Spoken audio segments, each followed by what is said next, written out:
Hey friends, guess what we're doing today?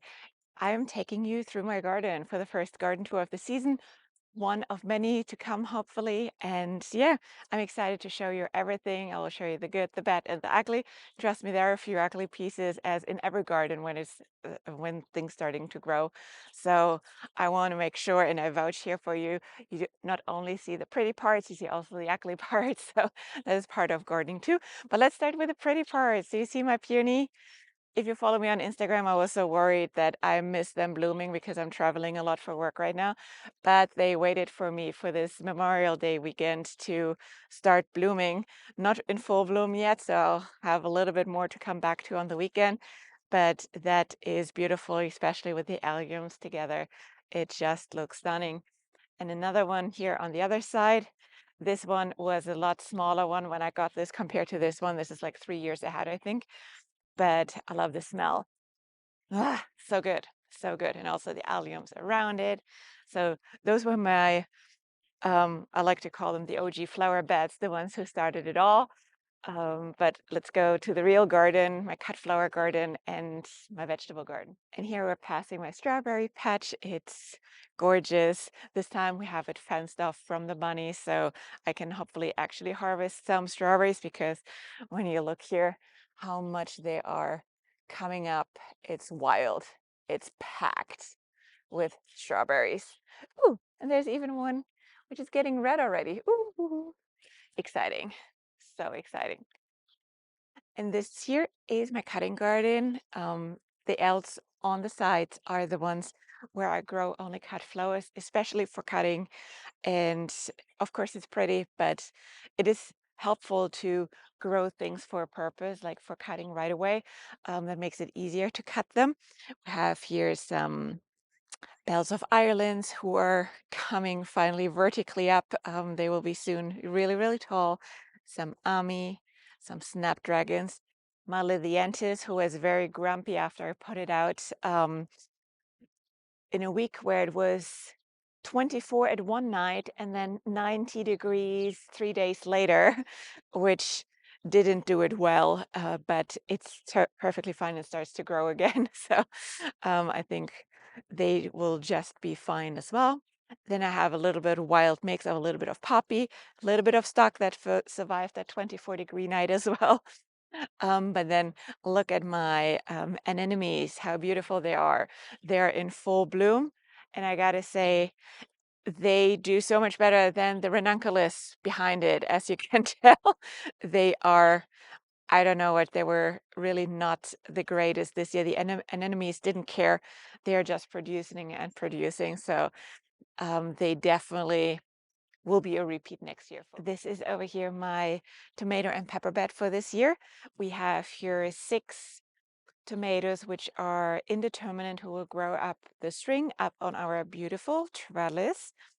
And they are flanked by mostly peppers left and right.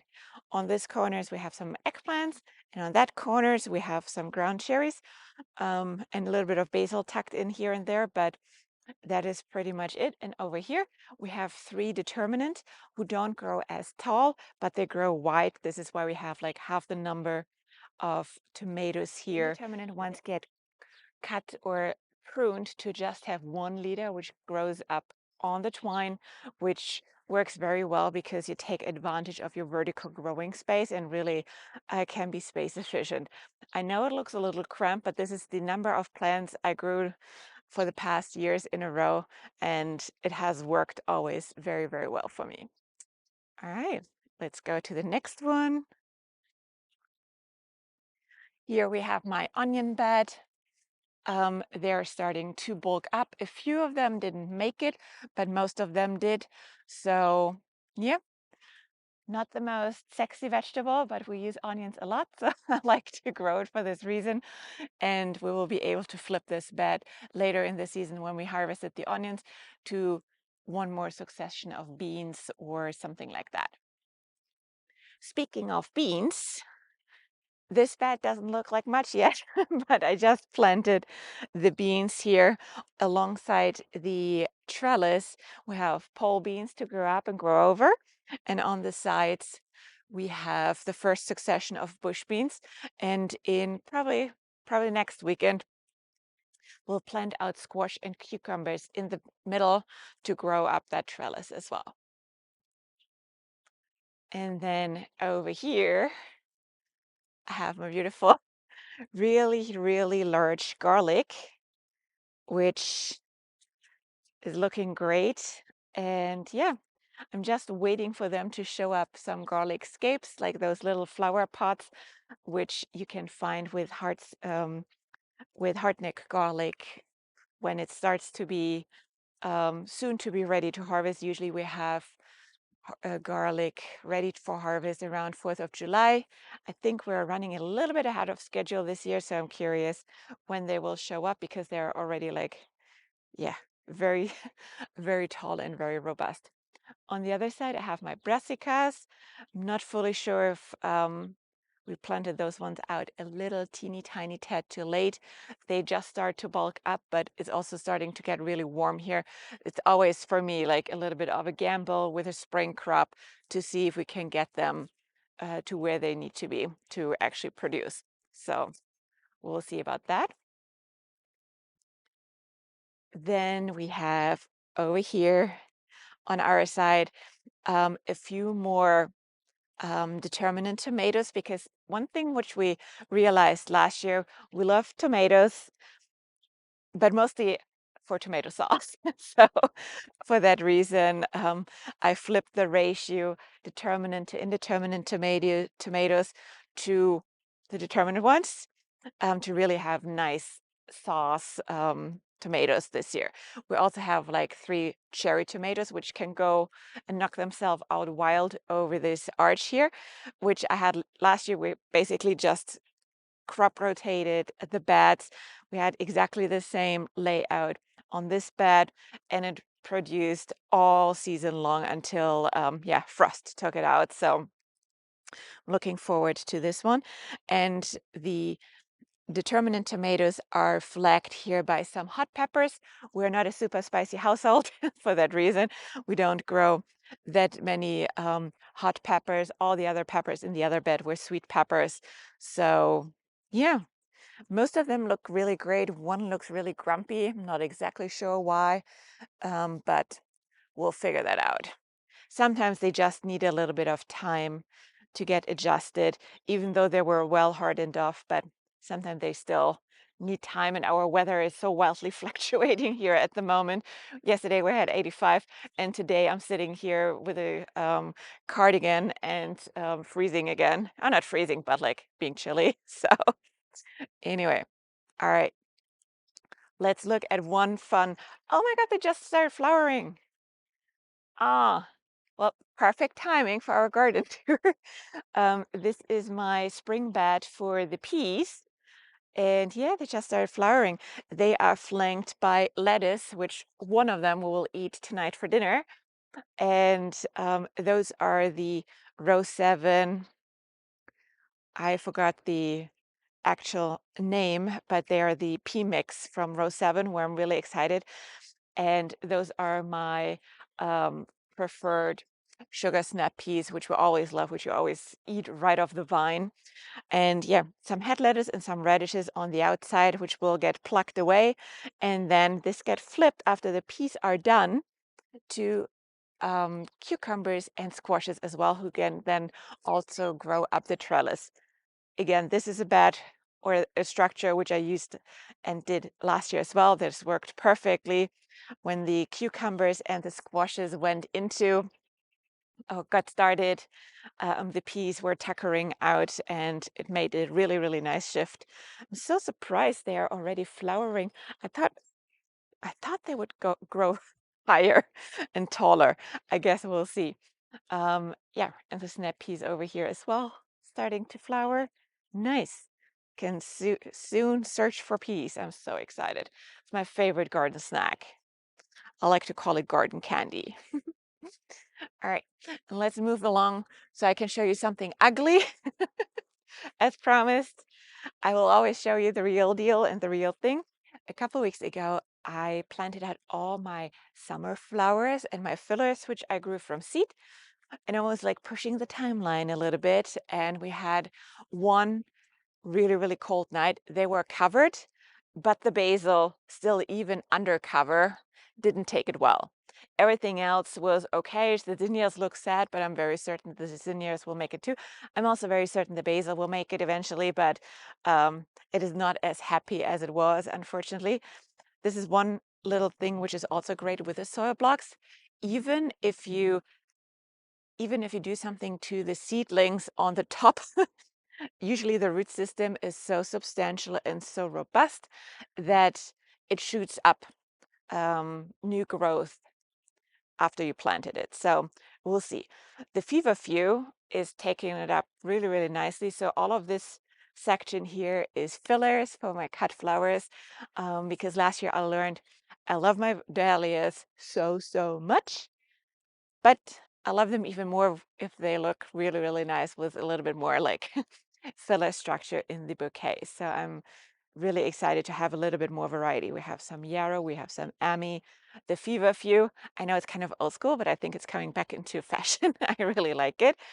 The basil, some lemon basil, some blue basil, and then of course my zinnias. So I'm really excited. And then everything else past the zinnias is pretty much dahlias. So where you see already some more mature dahlias popped up, like the green ones over there, they were pre-sprouted in pots because I had some very, very eager tubers. Everything else went out as tubers into the field. So we're basically alongside the deck or our garden patio. This is completely all dahlia section. So like, I don't know, 50% or 60% in here is dahlias. And when we go a little bit alongside there, then when we go a little bit over here, we have already a lot of shoots coming up, like a lot of them. They're still small, but they're all pushing. I was counting this morning. I think more than 50% are already up. I was a little bit concerned about these ones because with me planting them out a little earlier, not only had they suffer from cold weather, but also 3 inches of rain, which I was covering them up here on the top, to not have the 3 inches of rain dumping over the tubers. As you know, they should be rather dry before while they sprout, otherwise they can rot. And the water was basically going on my favorite tubers here, so I was really concerned about them.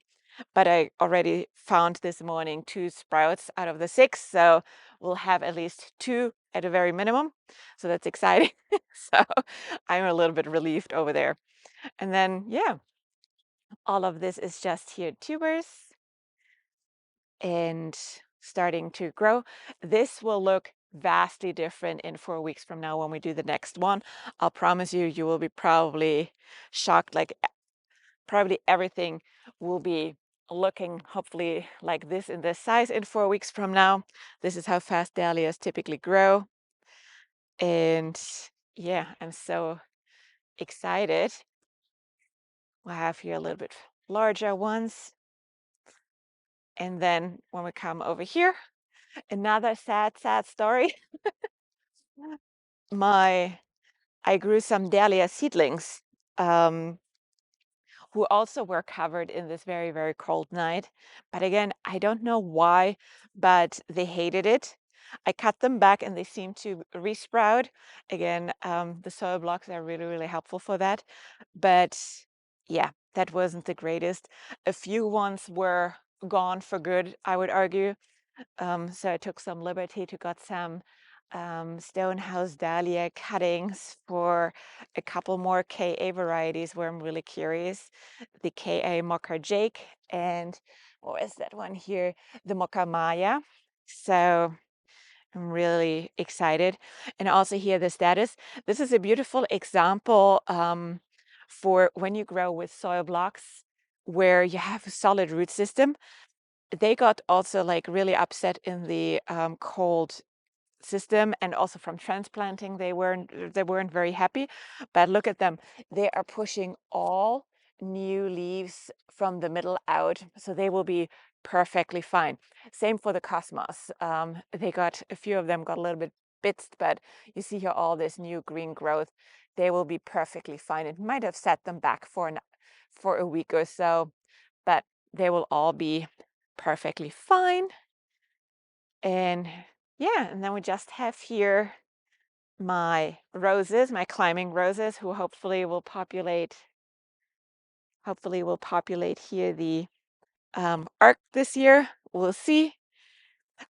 I'm not sure if you saw my rose pruning video.